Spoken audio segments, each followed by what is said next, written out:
So before we talk about the future, let's look back at the parliamentary session that was. The budget vote was one of the key events in this session. What else stood out to you?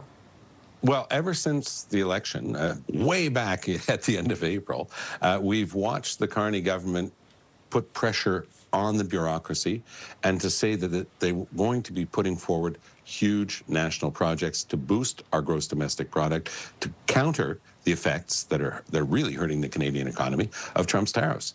So Bill C-5 came in June, even before the budget, and boy, it was such a surprise because that's the type of thing that it could have been held up for years in a minority situation, but they got it through.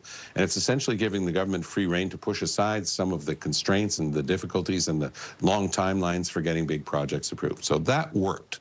Then comes the fall. Of course, the budget went through, but now the budget implementation bill has to go through, and the Conservatives, the Bloc, and the NDP for now are blocking everything with everything that they've got, every trick in the book. And there's a lot of tricks that can be played when there's a minority parliament. I saw one detail today that was revealing. I saw that Don Davies, the interim leader of the NDP, was again pleading for official party status. You know what? I think he might actually get it this time. He doesn't want to put himself in lockstep with the Liberals because that really hurt Jagmeet Singh and the NDP in the last election.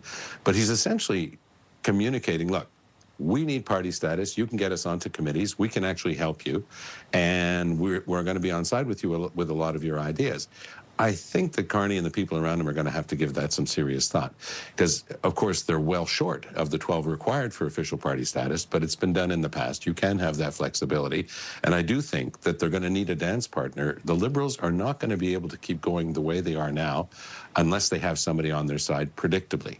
And I'm giving the example of the budget bill. If that doesn't go through quickly after Christmas, then they're in real trouble. And they're going to have to come to a decision as to whether or not we plunge ourselves into a spring election. Are the Conservatives ready for that right now? We saw them hiding people behind the curtains. They weren't ready to even defeat the government on the budget. They don't want an election, or at least they didn't. Is that going to change? The Bloc Québécois, feeling its oats, thinks that they can probably get some seats back from Carney. I'm not sure that that's the case, but that's certainly their thinking. So this is the backdrop.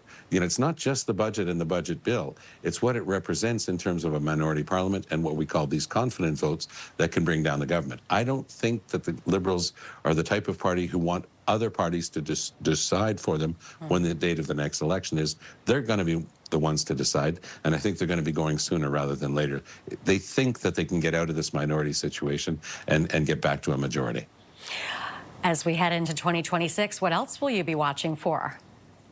I'm going to be keeping an eye on the key negotiations with the United States. We just did a very good piece there about our outstanding, really, I mean, the word outstanding is not an exaggeration in the case of Kirsten Hillman.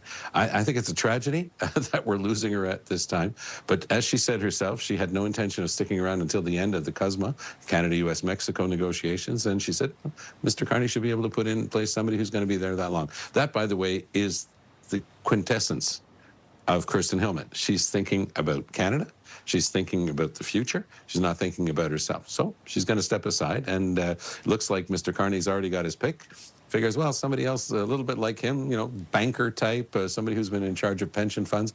It's going to be very controversial. It'll be contested vigorously in Quebec, because if it indeed is Mark Wiseman, he has said things that have really not gone over well in Quebec at all about Quebec, and Carney's going to have to be somewhat aware of that. He doesn't pay a lot of attention to national unity issues, but this one could really tip the balance in favor of the Parti Québécois provincially and the Bloc Québécois federally. So he's going to have to at least understand what he's doing and what it could imply for Quebec.